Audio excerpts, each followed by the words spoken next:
और चलिए बात करेंगे अपना उत्तराखंड की, जहां राज्य में डेंगू के केस लगातार बढ़ते जा रहे हैं और पिछले 24 घंटे के अंदर डेंगू के 84 नए केस सामने आ गए हैं। अब डेंगू के मरीजों का आंकड़ा 2000 से भी ज्यादा हो गया है। पौड़ी में सबसे ज्यादा 36 डेंगू के केस सामने आए हैं और हरिद्वार में 14, नैनीताल में 13, देहरादून में 12 नए केस सामने आए हैं।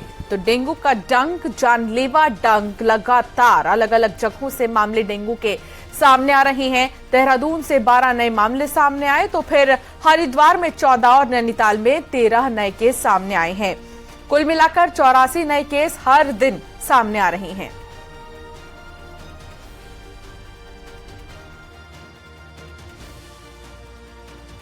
सीजन में डेंगू मरीजों का आंकड़ा 2486 तक पहुंच चुका है। लगातार डेंगू मरीज सामने आ रहे हैं। पिछले 24 घंटे की भी अगर हम बात करें, प्रदेश भर में डेंगू मरीज सामने आए हैं। 84 मरीज डेंगू के 24 घंटे के अंदर देखने को मिले। खासतौर पर 4 जिले, जिसमें देहरादून, हरिद्वार, पौड़ी गढ़वाल और नैनीताल, ये वो जिले बने हुए हैं जो डेंगू के हॉटस्पॉट हैं, जहां से रोजाना डेंगू पेशेंट सामने आ रहे हैं। हेल्थ डिपार्टमेंट हालांकि ये दावा कर रहा है कि पूरे इंतजाम किए गए हैं। बेड्स में, अस्पतालों में सभी जगह व्यवस्थाएं पूरी की जा रही हैं डेंगू मरीजों की, ताकि उन्हें कोई भी दिक्कतें पेश न आए। लेकिन अब भी इस सीजन में डेंगू के मरीज लगातार देखने को मिल रहे हैं। कैमरा पर्सन संदीप नेगी के साथ न्यूज 18 के लिए देहरादून से भारती सकलानी। उत्तराखंड में डेंगू के केस बढ़ने की बड़ी वजह है सड़क से लेकर घर तक की जा रही लापरवाही। आलम तो यह है कि जगह जगह पर सड़क खुदी पड़ी है और बीच सड़कों पर जल जमाव है। देखिए रिपोर्ट।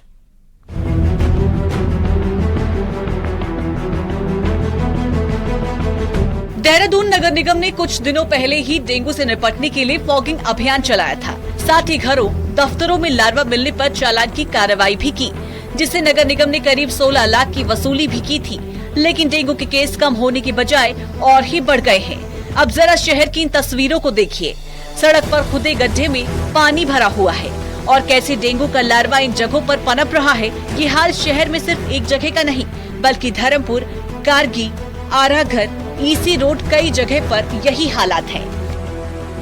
अर्बन डेवलपमेंट एजेंसी जो काम कर रही है ना, इनका मुझे तालमेल कुछ समझ में नहीं आ रहा। इनके 6 तो ठेकेदार हैं। एक दिन एक ठेकेदार आता है, दूसरे दिन कोई दूसरा ही नया ठेकेदार आता है, ठीक है ना। और ये काम कभी खोद देंगे, आधा छोड़ के फिर 10-10 दिन गायब हो जाते हैं। कंस्ट्रक्शन वर्क्स में अगर कहीं पे इस प्रकार से पानी स्टे हो रखा है तो उनके द्वारा लार्विसाइडल का स्प्रे या फिर उसमें जो है तारपीन का तेल और ये सब केरोसिन ऑयल वगैरह डाल के भी उसको लार्वा को रिमूव किया गया है। इस केस में उनके द्वारा कुछ जगह से तो सफाई करवाई गई है, पर कुछ जगहों की हमारे पास जो शिकायतें आ रही हैं उनको चेकिंग करके यदि वहां पे शिकायतें ठीक पाई जाती है तो उनका भी चालान किया जाए। आलम यह है कि अधिकारी भी मान रहे हैं कि जब वो चेकिंग के लिए जा रहे हैं तो निर्माणाधीन इमारतें, लोगों के घर से लेकर स्कूल, ऑफिस, कई जगहों पर डेंगू लार्वा मिल रहे हैं। लापरवाही कई लेवल पर हो रही है। अगर अभी स्थितियां नहीं सुधारी गई तो डेंगू मरीजों का ये आंकड़ा इसी तरह बढ़ता रहेगा। देहरादून से भारती सकलानी, उनियाल की रिपोर्ट। उत्तरकाशी पुलिस ने लड़की किडनैप करने वाले आरोपी को गिरफ्तार कर लिया है। आरोपी 3 साल से फरार था। वहीं पुलिस ने लड़की को भी बरामद कर लिया है। आरोपी की गिरफ्तारी रायपुर के देहरादून से हुई है और पुलिस ने आरोपी पर 10,000 का इनाम भी रखा है। साल 2021 में एक शख्स ने अपनी बेटी के किडनैपिंग का मामला दर्ज कराया था और अब जाकर आरोपी गिरफ्तार हुआ है।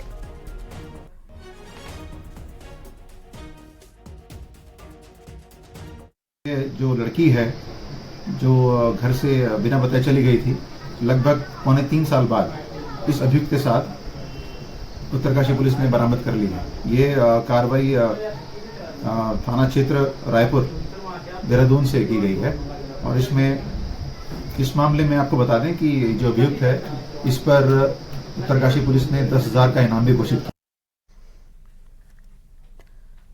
जोशीमठ के दूरस्थ पंगनो गांव में लगभग 10,000 नाली की कृषि भूमि है, लेकिन लगातार हो रहे भूस्खलन की वजह से खेत भी बर्बाद के कगार पर हैं।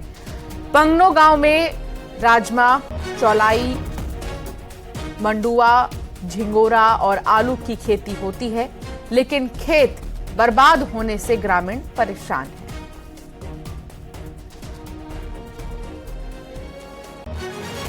पगनों गांव की बात करें तो यहाँ पे लगभग 10,000 से अधिक कृषि भूमि है और यहाँ पे अगर बात करें तो आलू, राजमा, मंडवा, झंगोरे के अलावा जो यहाँ की राजमा है वो पूरे देश और दुनिया में फेमस है। और आप देखिए किस तरीके से ये पूरी आप देख रहे हैं पूरी कृषि भूमि है, लेकिन अब यहाँ पे भूस्खलन होने की वजह से लोगों को डर ये है कि इतने बड़े बड़े खेत खलियान छूट जाएंगे। जो राजमे की फसल यहाँ पे होती थी वह छूट जाएगी। आलू का जो यहाँ का अगर हम देखें कारोबार तो पूरे जोशीमठ क्षेत्र के अलावा चमोली जनपद में फैला हुआ है।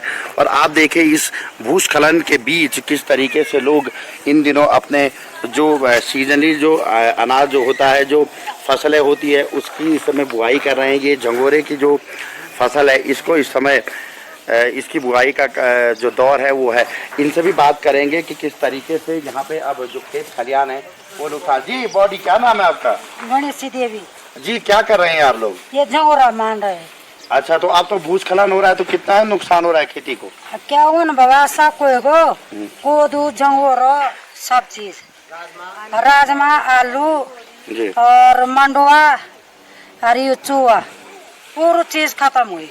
सारा खत्म हो गया? हाँ सब खत्म हुई। अच्छा। अब यहाँ कुछ नहीं, मकान मकान सब कुछ खत्म हुई। तो ये कहाँ लेके जाएंगे आप लोग? अब धान बाबा ये खाली लेंटर में मानने हाँ। अब जाके ले जाए तो सुखराया सामान तो अपन जागता। अच्छा तब जी अगर आप बात करें तो जो ये आप फसल की बुआई का टाइम हो गया, यानी कि आप तो किस तरीके से करेंगे इसको आप? सर ऐसा ना कि आज की डेट में जो है हमारी जो है ये जायद की फसल है, आलू है, इसमें राजमा है, गेहूं है, चोलाई है, सब कुछ आजकल ही मतलब तैयार होते हैं।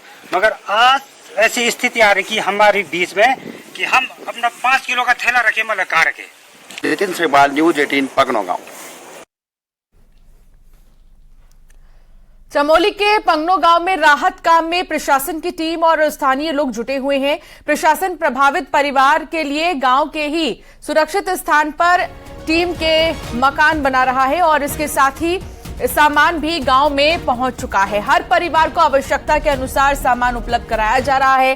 प्रशासन के द्वारा गांव में लगभग 600 चादर भेजी गई है, जिनसे घरों का निर्माण किया जाएगा जहां लोग सुरक्षित रह सकते हैं। इसके अलावा प्रभावित घरों को प्रशासन के द्वारा जल्द ही शिफ्ट कर दिया जाएगा।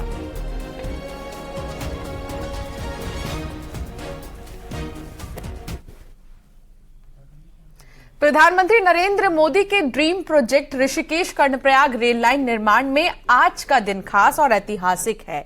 दरअसल रेलवे लाइन निर्माण में युद्ध स्तर पर जुटे इंजीनियरों की बदौलत पौड़ी नाला से सौड़ तक 1278 मीटर लंबी सुरंग का आज सफल ब्रेक थ्रू हो गया है। ये सुरंग पौड़ी नाला और देवप्रयाग के बीच है, जिसमें खुले स्थान की कमी होने के कारण देवप्रयाग स्टेशन का 122 मीटर लंबा प्लेटफॉर्म भी इस सुरंग के अंदर ही होगा, जिसके चलते ये मेन टनल आज से खोल दी गई है। वो है 14.77 किलोमीटर लंबी। ये देवप्रयाग से जनासू के बीच ये सुरंग है, सबसे लंबी सुरंग है और इस सुरंग को टनल बोरिंग मशीन के माध्यम से किया जा रहा है। सीएम पुष्कर सिंह धामी के लंदन दौरे का आज आखिरी दिन है। वहीं मुख्यमंत्री पुष्कर सिंह धामी का लंदन प्रवास रंग ला रहा है। लंदन दौरे के तीसरे दिन प्रमुख बिजनेस हाउसेस के साथ बैठक में अलग अलग कंपनियों के साथ 4800 करोड़ के इन्वेस्टमेंट एमओयू साइन किए गए। औद्योगिक समूह के एनजेट के साथ 2 अलग अलग एमओयू में 3800 करोड़ और उषा ब्रेको के साथ 1000 करोड़ रुपए के इन्वेस्टमेंट के एमओयू साइन किए गए हैं। कैनजेट के साथ उत्तराखंड में स्कीइंग रिजॉर्ट विकसित करने के लिए 2100 करोड़ और केबल कार प्रोजेक्ट के लिए 1700 करोड़ का इन्वेस्टमेंट एमओयू साइन किया गया।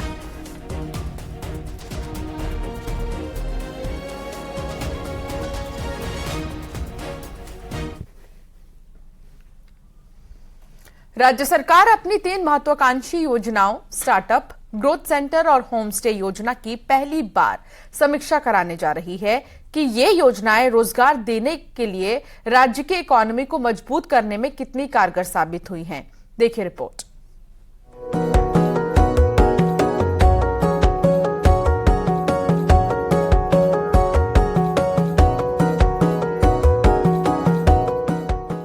उत्तराखंड में स्वयं सहायता समूहों और लघु उद्यमियों को आगे बढ़ाने के लिए ग्रोथ सेंटर जैसी योजना संचालित की जा रही है।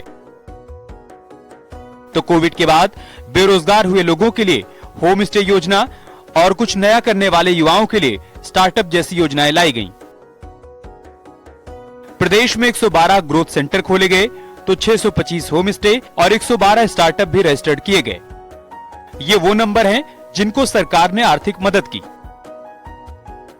सरकार अब नियोजन विभाग के जरिए करीब 5 साल बाद इन योजनाओं की समीक्षा करने जा रही है। ये तीनों योजनाएं बहुत महत्वपूर्ण है, क्योंकि ये एक तो रोजगार सृजन इससे होता है, दूसरा इससे जो हमारी राज्य की आर्थिकी है, जो लोगों की आर्थिकी है, जो इन योजनाओं से जुड़े हुए हैं, जिनको इनका लाभ प्राप्त होता है, उनकी आर्थिकी से राज्य की जो आर्थिकी है उस पर असर आता है, उस पर फर्क आता है, उसकी वृद्धि होती है। हम लोगों ने स्टार्टअप पॉलिसी को एज ए स्टार्टअप ग्रो होते हुए देखा है। अभी की जो रिसेंट पॉलिसी है उसमें मार्केटिंग इंसेंटिव से लेके नीड बेस असिस्टेंस से लेके और जो मंथली अलाउंसेस तक हैं वो सारी चीज़ें हैं। और इम्प्लीमेंटेशन भी मुझे लगता है कि राज्य सरकार ने बहुत अच्छे तरह से किया है। प्लानिंग विभाग ऐसे लोगों से सीधे बात करेगा और ये पता लगाया जाएगा कि योजनाओं का कितना फायदा इनको मिला। क्या पॉलिसी में कोई सुधार की जरूरत है, इसकी भी जानकारी ली जाएगी। हम जनपद वाइज इस सर्वे को कर रहे हैं। हमारे 13 जनपदों में हमारे अर्थम संख्याधिकारी और उनके जो अपर संख्याधिकारी और सहायक संख्याधिकारी हैं, सहायक संख्याधिकारी अपर संख्याधिकारी को हमने सर्वेक्षण के लिए लगाया है और उनसे कहा गया है कि उनका जो सुपरविजन है वो हमारे अर्थम संख्याधिकारी करेंगे और हमारे जो मंडलीय संयुक्त निदेशक हैं वो उनका पर्यवेक्षण करेंगे। सामान्य तौर पर सरकारें नई पॉलिसी तो लाती हैं, लेकिन वो जमीन पर कितनी कामयाब रहीं, इसकी फिर कभी समीक्षा नहीं होती। ऐसा पहली बार होगा जब सरकार लोगों से बातचीत कर फीडबैक भी लेगी। देहरादून से न्यूज़ 18 के लिए सुनील नवप्रभात की रिपोर्ट।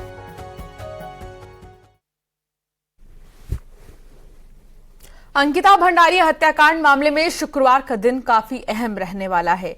शुक्रवार को अपर जिला जज की अदालत में अंकिता के दोस्त पुष्पदीप के बयान दर्ज किए जाएंगे।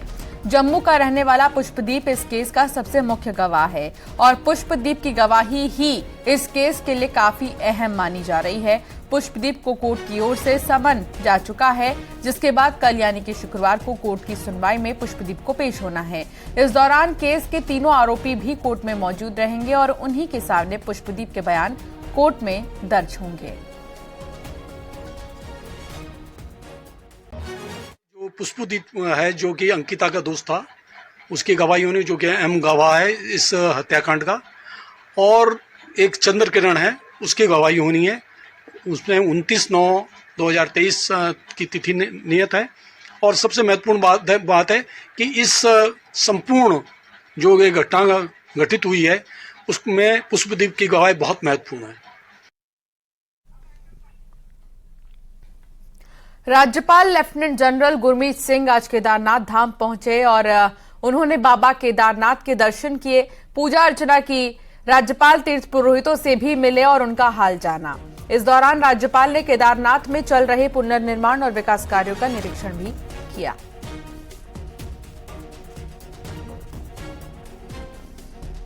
जो प्रभु के द्वार में, प्रभु के आंगन में, प्रभु के उस स्थान, पवित्र स्थान के ऊपर में जो पूजा मंत्र हैं, उनकी ध्वनि अपने आप में अलग है। मैंने पूरी मानवता के लिए, हर भारतीय के लिए, हर उत्तराखंडी के लिए आज प्रार्थना की कि प्रभु अपना मेहर भरा हाथ हम सब पे रखे।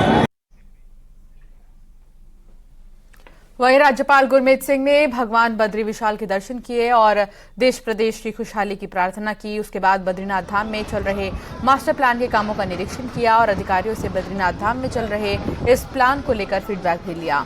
पहले राज्यपाल भारत चीन सीमा से लगे हुए गांव मलारी पहुंचे, जहां उन्होंने आईटीबीपी के जवानों के साथ भी मुलाकात की।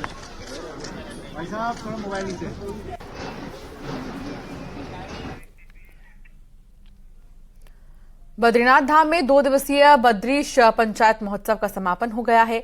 आखिरी दिन रंगारंग सांस्कृतिक कार्यक्रम हुए। युवा लोक गायक रोहित चौहान ने गढ़वाली गीतों की प्रस्तुति भी दी है।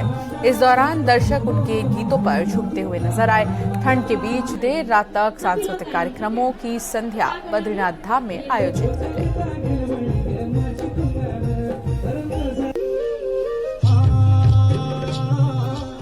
और यहां रुकना होगा एक छोटे से ब्रेक के लिए। खबरों का सिलसिला लगातार जारी रहेगा।